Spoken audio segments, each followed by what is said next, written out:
Kõigepealt on meil siis siin Tuulsepp, kes on loomaökoloogia professor, aga ka juhib siis seda toredat Life'i projekti eesti keeles siis Rohering on ju. Siis on meil juba teile tuttav Teele Nikola, Kobrasoo maastikuarhitekt, Ken Mandre, For People OÜ maastikuarhitekt, siis on meil külas Viimsist vallavalitsusest ehitus- ja kommunaalosakonna juhataja Taavi Valgmäe. Ja kuidas see on, et mitte viimane, vaid väga oluline partner, kellest siin me nägime, kuidas koostöö on oluline, on Toomas Kapp AS Tartu e-värk juhataja.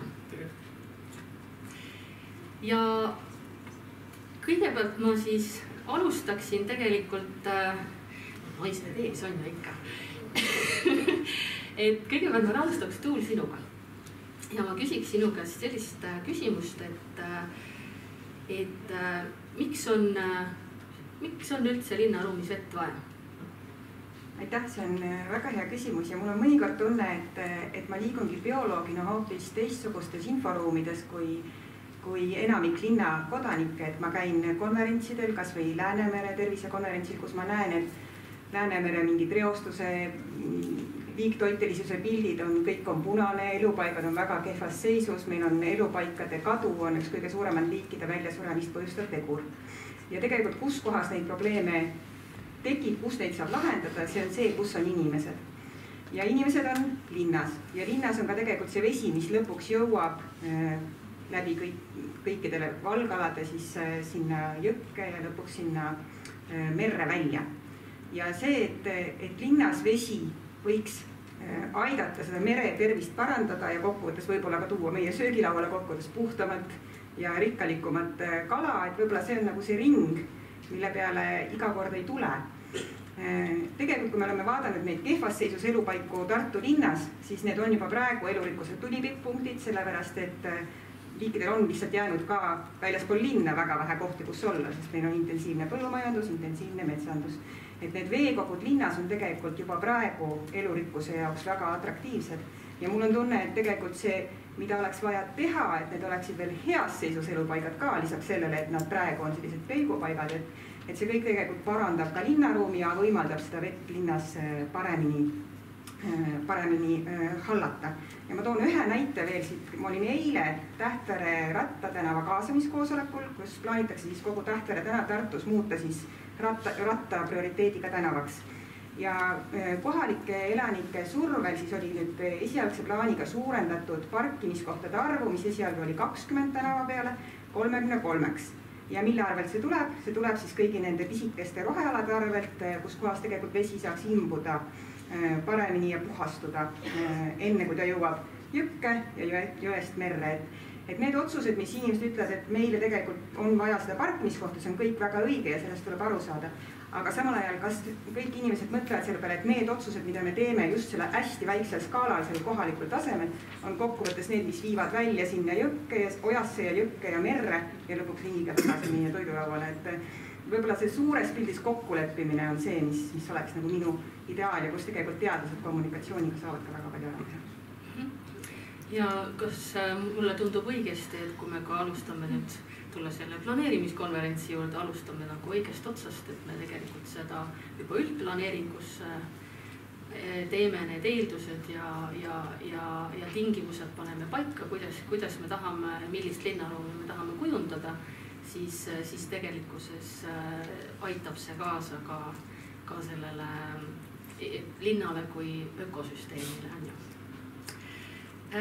Toomas, mina võtaksin sinu järgmisena ja küsiks sinu käest sellist, et veeettevõtte esindajana, et miks on vesi linnas probleem ja kuidas seda lahendada?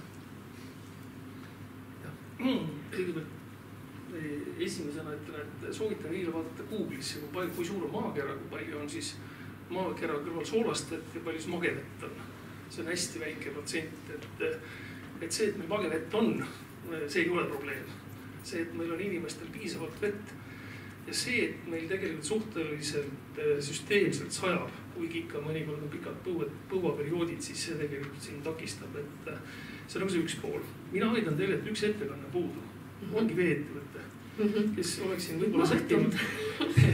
Võib-olla oleks sättinud siin natukene, mul on erinevat pilte, õnnestada vist nädala pärast ennast teostada selles vallas.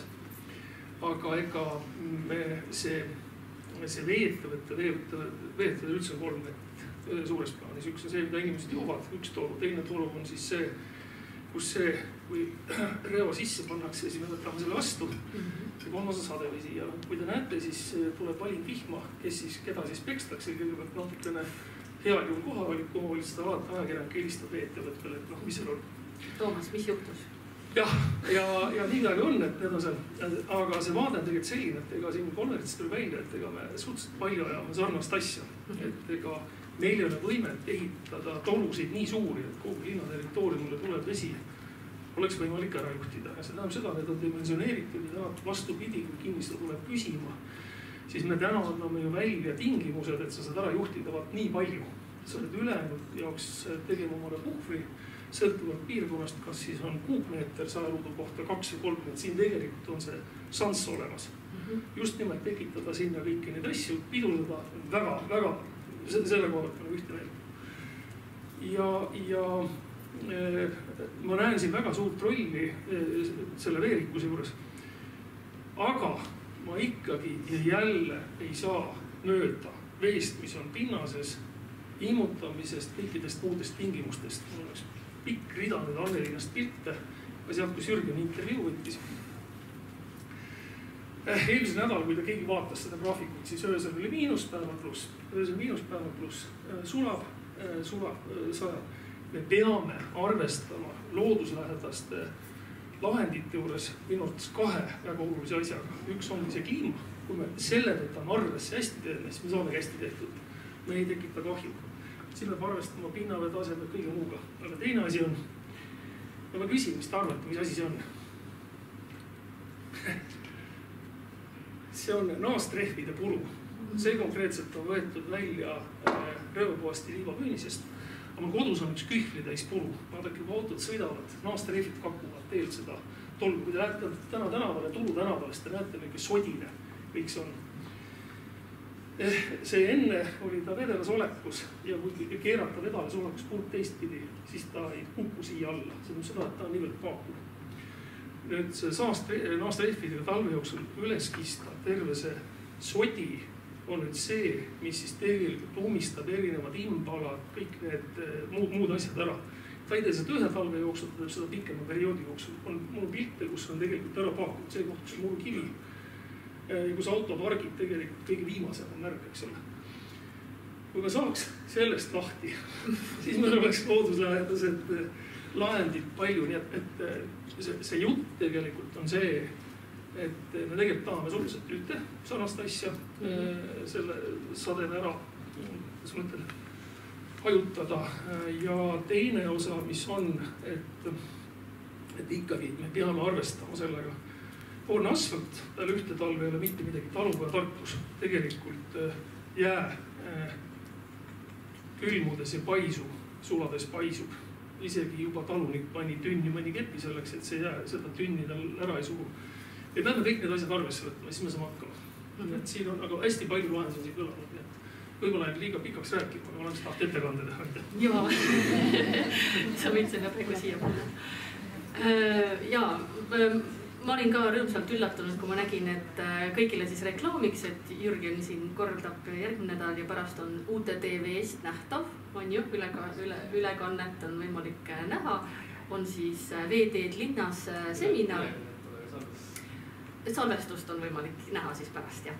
Et siis Toomas ka seal võtab sõna ja saab ka meile neid probleemkohti näidata. Aga ma olen tegelikult ka kõigi nende aspektidega, ma arvan, ka siin olijad on nõus, et paratamatult probleemid meil tekivad, kui me ei arvesta, kus me oleme, mis tingimustes me oleme. Ja õnneks on see, et juba on maailmas päris toredaid praktikaid külma kliima tingimustes, väga sarnastes tingimustes selliste looduspõhiste lahenduste kasutamist. Ja nende puhul, tehes ise teadustööd Montrealis, Kanadas ja seal piirkonnas alavates linnades, siis kõigile on lahendus olemas. Tegelikult ongi see, et see oma projekteerija peab olema teadlik, kus ja mida ta teeb. Ma võtan siis mikrofoniga veel, et me väga tihti näeme, kuidas on lahendatud kinnistuses sadevesi. Meil on tekkinud see nali, et kuidas saab kinnistusisese sadeve lahenduse projekteerija raudteereilsi painduma. Vastus on see, et targemad järele. See on nii uskumatu, kuidas füüsikareeglid eiratakse, aga ma loodan, et see teadmine tuleb, see on nii oluline. Ma mõtlen, see teine pool on täpselt see kinnistusisene muu käitlemine, et see on hästi oluline. Mul tuleb eilsest meelde, et üks argument, et miks on vaja tänavale rohkem parkimiskohti, oli see, et minu krundil on liiga märg. Ehk siis see krundi probleem lahendatakse siis tänavaruumis ära. Porine on, Toomas, porine on. Porine, minge tänavale, aga see tegelikult on naastrehvidest, eks ole. See on ka korraga, mina olen seda meelt tegelikult, et ei ole vaja, see kohalikud elanikud, et tegelikult teoreetiliselt ei ole vaja linna avaliku raha eest parkimiskohti luua, mis on tasuta linna tänaval. Kui linn loob, tegelikult peaks ta selle eest raha küsima, et see on selle teine juht. Teeme nii. Mul on nüüd Ken sulle üks küsimus, et mis on sinu nagu vaade, et kuidas sa võtaksid kokku, et kuidas me saame siis probleeme ennetada nende kliimamuutustega siin ära jageletud ja kuidas siis vaadates siis looduspõhiste lahenduste poole pealt siis probleeme lahendada. Et kas sa tahaksid midagi lisada, mis veel kõlanud ei ole? Mul oli juba õige mitu minutit rääkida, ma läksin üle aja ka korraks. Et ega ma muud ei teegi. Ma arvan, et rõhutan ikka seda, et koostöö, tulgem julgelt kokku, arutame ka sama see Naastrehvi probleem. See on tõesti probleem, aga ma usun, et meil on erinevaid spetsialiste koos, mitu pead, me leiame ikkagi mingisuguse lahenduse, kuidas me saame sellest halvast parima välja võtta. Kasutage lamelle kõik teie. Et jah, koostöö ja kaasamine. Ja minu enda kogemus selliste probleemidega mujalt maailmas on see, et ka looduspõhised lahendused vajavad sellist inglise keeles on need asjade nimetus nagu forebay ja sedimentation pit ja sellised kohad, kus vee-ettevõtja läheb oma kahurväega ja on võimeline iga hetk puhastama probleemi enne, kui see siis süsteemi jõuab. See mure on selles, et kui auto sõidab Kenni pildi peal, sõidab selle pinna peale, kus pargitakse. Tegelikult see on see toomne. Siis ta ei lähe 1 aastaga, ta läheb 5, 6, 10 aastaga läheb täis, see on see mure toomne. Ja kui naastrehvi ei oleks, siis ta mure ei oleks. Võtame koju kaasa, on ju. Naastrehvid jätame poodi. Järgmisena Taavi. Sina kui siis aktiivse ja tubli vallavalitsuse esindajana, mul on sulle selline küsimus, et te olete nii tublid olnud, et kuidas te siis olete jõudnud sellest ideest siis reaalsete lahendusteni, et teil ju ka praegu üldplaneeringut, kui sellist pole, kus kõik lahendused planeeritud ja eeldused tehtud oleks ja et mis on nagu see nimisi kogu vallavalitsuse köögi poolelt ja kogu selles asjaajamises see, mis nagu tagab selle, et te jõuategi reaalsete lahendusteni? Ja võib-olla alguse juurde tulla, et tegelikult on see päris pikk protsess olnud. Siin eelnevad ettekandjad on ka rääkinud siin arengukavadest asjadest, et ka meie alustasime siis Sademäe arengu koostamisest. Enne seda muidugi võib-olla ära mainiks, et meil on siis vee ja kanalisatsiooni eest vastutab vee-ettevõte ja Sademäe eest vastutab vallavalitsus, et see on nagu erisus, et see on meil eraldiseisev. Aga jah, Sademäe arengukava koostamisel hakkasime mõtlema, kuidas saada siis rahastust Sademäel juurde, et ega omavalitsuste eelarved on sellised nagu on, tuleb selle hakkama saada, aga tuleb leida ise vahendid, et midagi juurde teha. Ja üheks lahenduseks või variandiks, meil oli mitmed variante, oli ka siis läbi projektide rahastust taotleda. Ja seda on otsustasime teha ja läbi LIFE projekti saime siis esimesele testalale, mis siin siis tegelikult ka kõigis 3 ettekandes läbi käis. Ma pole nüüd ettekande varem näinud, mis oli päris üllatuseks, et seda on nagu tähele pandud. Ja sealt siis projekti eesmärk oligi reaalselt midagi valmis teha testaladena ja sealt saigi see idee, et teeme selle asja ära, vaatame, mis siis saab. Jah, siin on räägitud naastrehvidest ja eriti muudest asjadest. Ma võib-olla natuke väidaks vastu, et jah, naastrehvid on kahjulikud, aga pigem seda kulu tekib suurtel kiirustel, pidurdamistel ja kiirendamistel ehk siis sõidude osas. Kui me kasutame seda parklas või muus väiksemas alas, siis seda tolmu on vähem, kindlasti see tekib.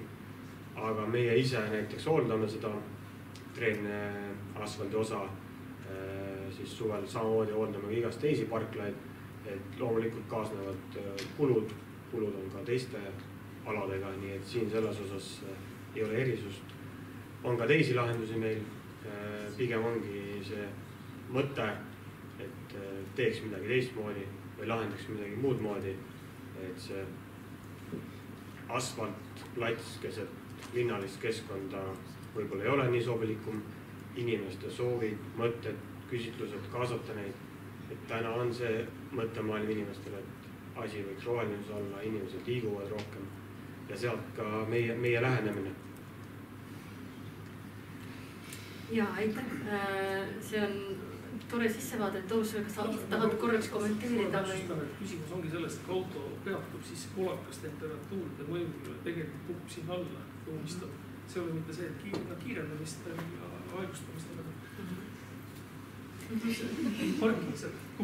Ja seda ma olen nõus, aga me samamoodi hooldame seda parklat, et küsimus on selles, kas seda hooldatakse või mitte. Et täna meil on see parkla juba 5. aastat ja me oleme seda juba 2-3 korda ka hooldanud, hooldust teeme või suviti. Meil oli võib-olla Kennil ennem küsimus temperatuuride osas, et kas see vesi ära läheb ja Toomas ka ütles, et pigem ei ole meil probleem külmade talvedega, vaid ongi probleem siis, kui on plussid miinused, et eriti ka Viimsis mere ääres on seda temperatuuride kõikumist rohkem kui siin Tartu piirkonnas ja see on probleemiks, aga treenasfaldi puhul jah, et see vesi sellest asfaltkatendist siis ilmub niivõrd kiiresti läbi, et see ei jõua selles osas külmuda või sulada, et ta siis kahjustaks seda asfaltkatendit ja all osas siis on seal killustik ja liiv, siis seal ta nii palju enam ei mõjuta seda nagu pealmispinda. Kas ma tohin ka midagi öelda? Jaa, ikka või. Me läksime jälle selle poolse materjali juurde ja jäime sinna kinni, et tegelikult neid lahendusi, nagu te selles tabelis nägite, oli päris palju. Ja teisalt on see ka, et mida me ise ka veel paraku ei tea, on eluiga, et paratamatult igal lahendusel on mingisugune eluiga. Kui praegu Taavi ütles, et 5 aastat on juba olnud, me veel ei tea, võib-olla tuleb teine 5 aastat veel juurde, võib-olla tuleb rohkemgi, et mingi aja tagant niikuinii tuleb see siis värskendada seal kõik, et kas siis, olgu see mis iganes lahendus. Et on ta poorne materjal või ta on kraav, mis iganes, et tegelikult jah, see ongi see eluiga, mida me veel siin kahjuks ei tea, milleks me tegelikult üritamegi neid testalasid luua, et see teadlikkus saada ja argumenteerida juba siis väga konkreetsete faktidega.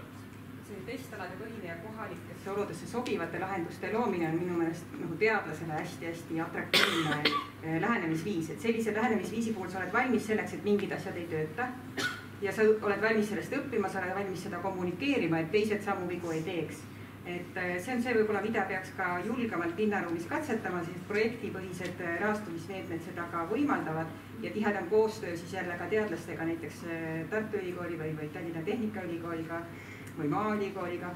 Et ma ise olen ka näiteks uurinud seda, et tõesti, et kas me peame kasutama neid valmislahendusi taimede koha pealt, et mis need kõige paremini sobiksid, et siin ikkagi mul on tunne, et Eestis tuleb katsetada nende oma liikidega, et mis kooslus see võiks olla, mis kõige paremini linnaruumis toimiks, soolale vastu peaks, külmumisele vastu peaks, et me võime lugeda artiklitest, me võime vaadata, et mida aianduspoed pakuvad, aga tegelikult me peame olema ka valmis selleks oma tee rajamiseks ja võib-olla ka mingil määral siis selleks, et meie saame olla see eeskuju, kellelt teised õpivad, selle asemel kogu aeg otsida neid valmis lahendusi siis väljapool.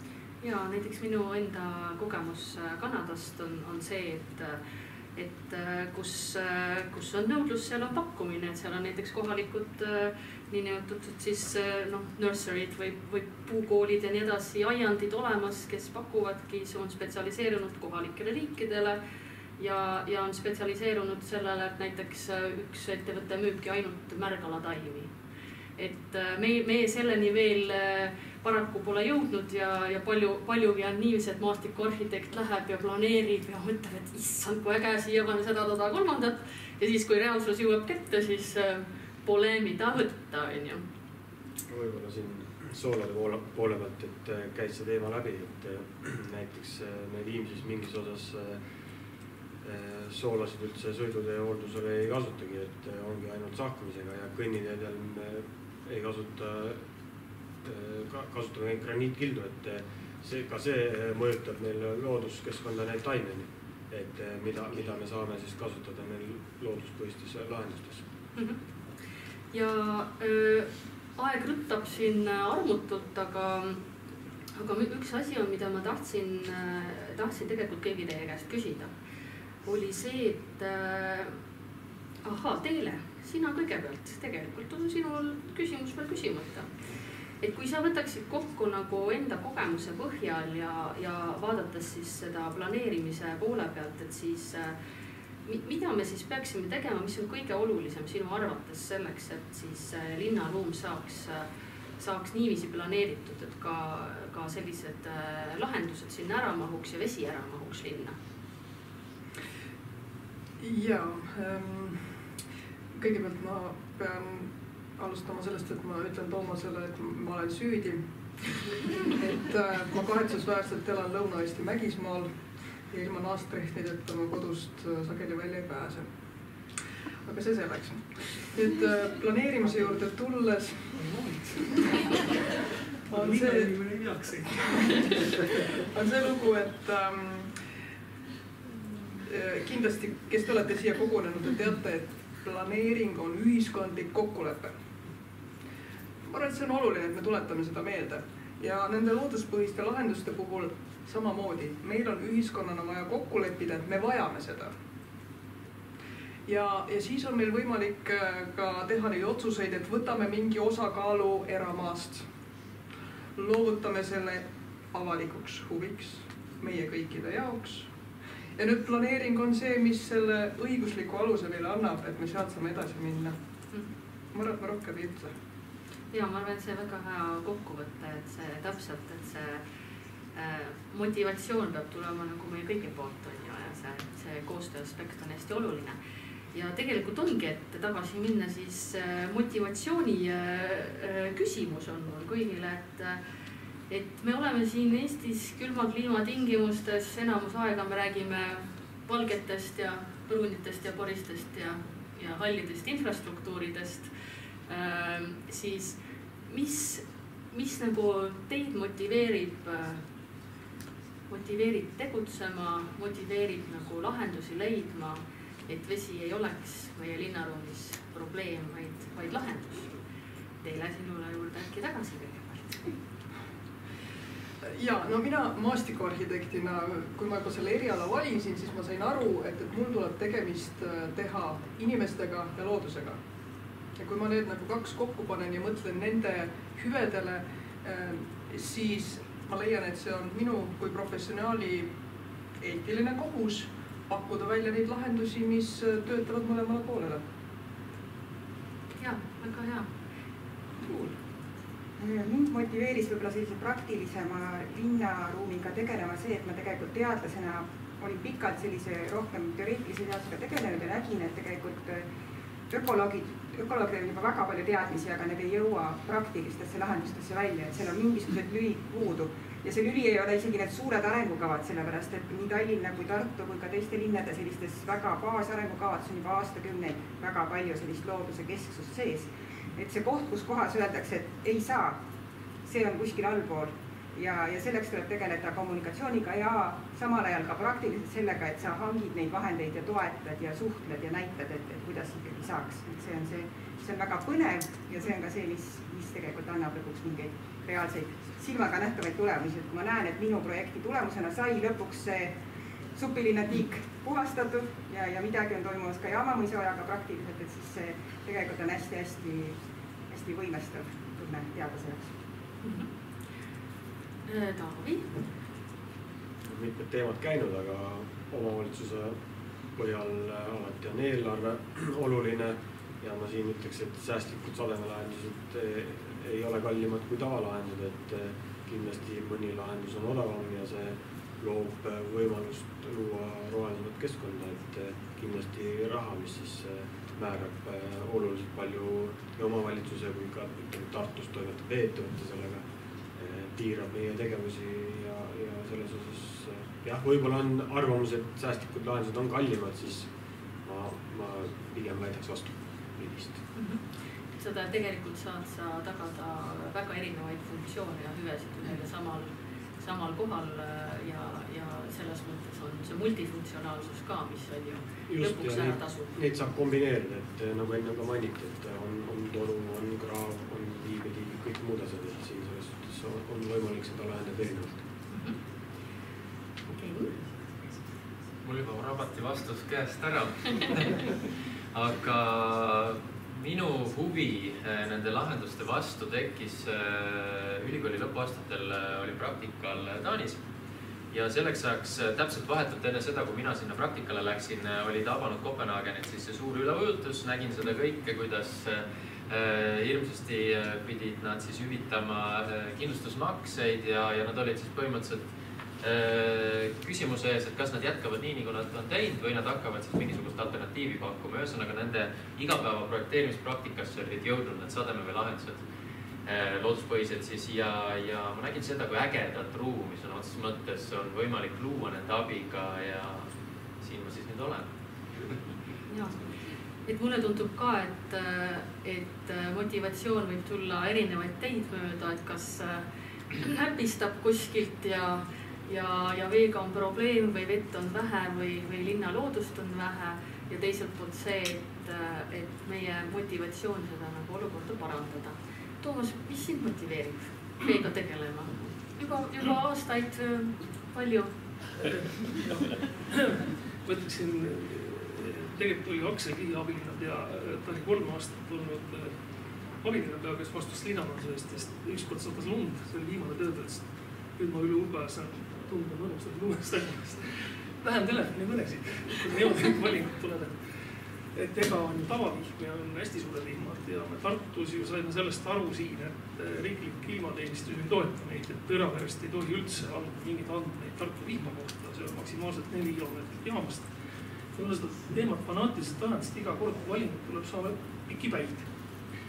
Ja mis me oleme siis huvitavate andmetega siit kätte saanud, 2016 oli siin see koht, kus Pühaärvel uppusid 2 paati ära ja see Tõravere ütleb, et 20 millimeetrit tuli hett, no ärge tehke lolli, 2 paati uppusid ära.